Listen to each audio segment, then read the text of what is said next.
prendre maintenant la production des états. Dans le menu général, nous cliquons sur production des états. Dans la production des états, je clique une fois sur la gestion pour sélectionner l'exercice. Je prends 2021, je clique sur confirmer la gestion une deuxième fois et les périodes sur période du haut. Je choisis ici d'abord la catégorie d'état que je vais produire. Les états sont classés par catégorie. Les engagements, les facturations, les états financiers, les états d'hospitalisation, les états pour immobilisation, les mandatements, la morgue, les états de paiement, les états des recettes, le solde, c'est-à-dire la paie du personnel, le stock et puis le TAFIR. Je prends les états financiers. Je délimite la période du 1er janvier jusqu'au 31 par exemple. Je peux délimiter une journée, je peux délimiter un mois, je peux délimiter n'importe quelle période. Je clique sur confirmer au moins 2 fois. Je clique sur confirmer la période au moins 2 fois. Et lorsque la période est confirmée, c'est bien affiché là, dans le rouge, ici.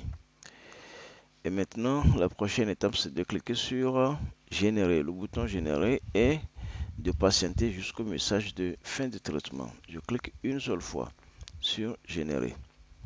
Et là, nous constatons que le navigateur est en train de tourner. Le traitement est donc en cours. Nous allons patienter quelques secondes. Voilà. Opération de production des états terminée.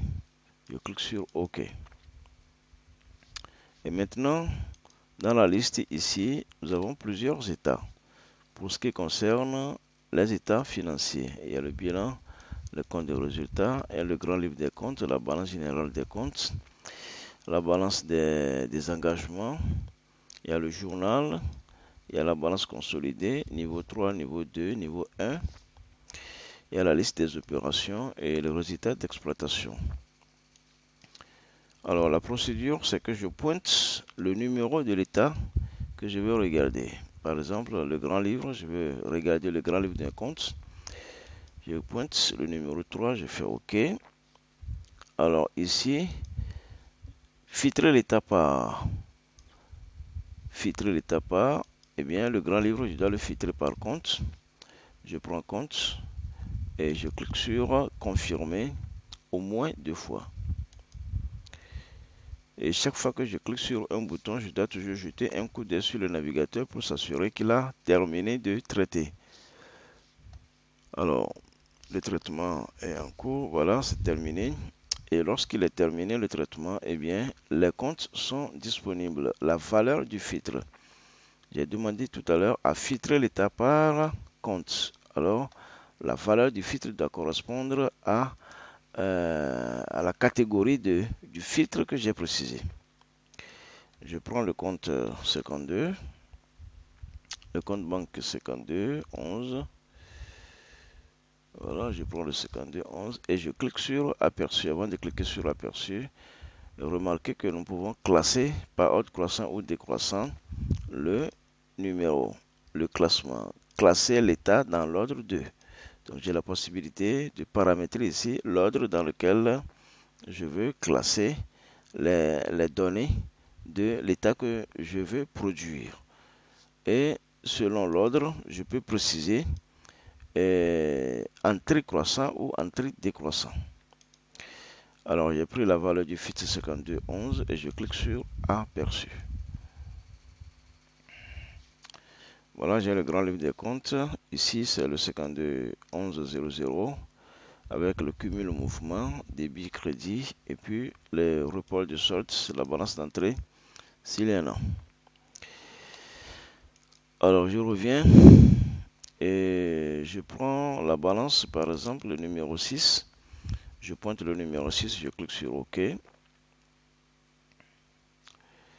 Je clique sur filtrer l'état par. Bon, ici, c'est la balance. Il n'est pas nécessaire de filtrer. Donc, Je clique directement sur aperçu. Voilà la balance. Ici, nous avons dans la première colonne les numéros de compte, les intitulés avec les sous-totaux. Et les deux premières colonnes là, c'est la balance d'entrée, c'est-à-dire les reports de solde début d'année. Et les deux colonnes suivantes, ce sont les mouvements de la période. Et les deux colonnes suivantes, ce sont les soldes des mouvements. Et puis les deux dernières colonnes, c'est le solde des comptes. Le solde des comptes ici tient compte de la balance d'entrée et des mouvements.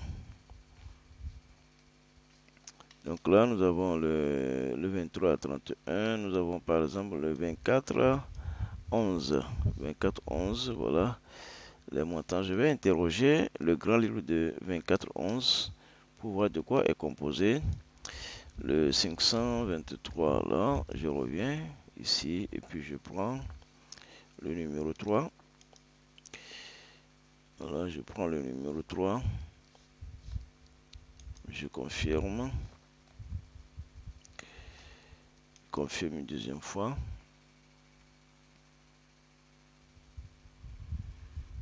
Je patiente un tout petit peu. Le traitement est en cours.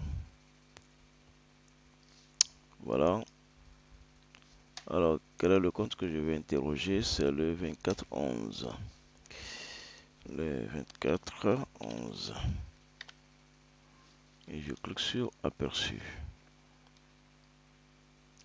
Voilà, donc, voilà, ok. D'accord. D'accord. Alors, ici, dans la colonne de... Je vais décrire un tout petit peu le grand livre. La première colonne, c'est la date d'écriture.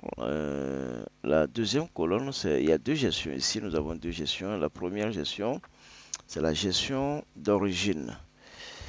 La gestion d'origine, la gestion d'émission du titre. Et puis, la deuxième gestion, ou le deuxième exercice ici, c'est la gestion de paiement. La gestion du paiement, lorsque nous prenons les mandats par exemple, on peut avoir des mandats de 2019, mais payés en 2020 ou en 2021.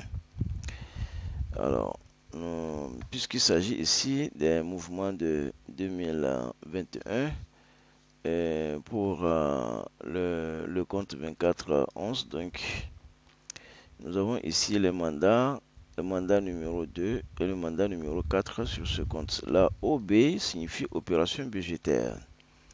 OB signifie opération budgétaire. Sur d'autres grands livres, vous allez voir OD qui signifie opération diverse. Prenons l'exemple de 5211. Voilà, pour 5211, nous avons OB, opération budgétaire sur le mandat 4, le mandat 1, le 2, le 3 et puis le 4 encore. Le premier 4 là, il s'agit de paiement 1 912 et puis le deuxième 4 là, ce n'est pas le deuxième 4 ici, c'est pas un mandat, mais c'est plutôt une opération diverse. OD, remboursement et TVA retenu pour le compte de OTR, 67 500. Voilà. Donc ici maintenant, dans les journaux, au numéro 8 ici, nous pouvons lister les écritures par journaux. Les différents journaux dont nous avions parlé un peu plus tôt. Ici, différents types de balances. Balance consolidée. Lorsque je prends le 34, balance consolidée numéro 3, je clique sur aperçu. Voilà, donc nous avons nous avons donc le 213, le 241, le 401. Donc ce sont les chiffres agrégés de la balance. Les chiffres agrégés de la balance. Ok. Nous allons prendre, bon, c'est la même procédure pour tous les autres états, hein. La même procédure pour tous les autres états. On pointe le numéro, on fait OK. S'il s'agit d'un détail et qu'on veut filtrer, on peut filtrer ou ne pas filtrer. Et puis on clique sur confirmer 2 fois, au moins 2 fois. S'il y a un classement à donner à l'état, dans le classement, et puis on clique sur aperçu. S'il n'y a pas de valeur de filtre, donc là on le laisse à blanc. On laisse donc le filtre à blanc et puis on clique sur aperçu. Nous allons regarder maintenant la catégorie des états paiement.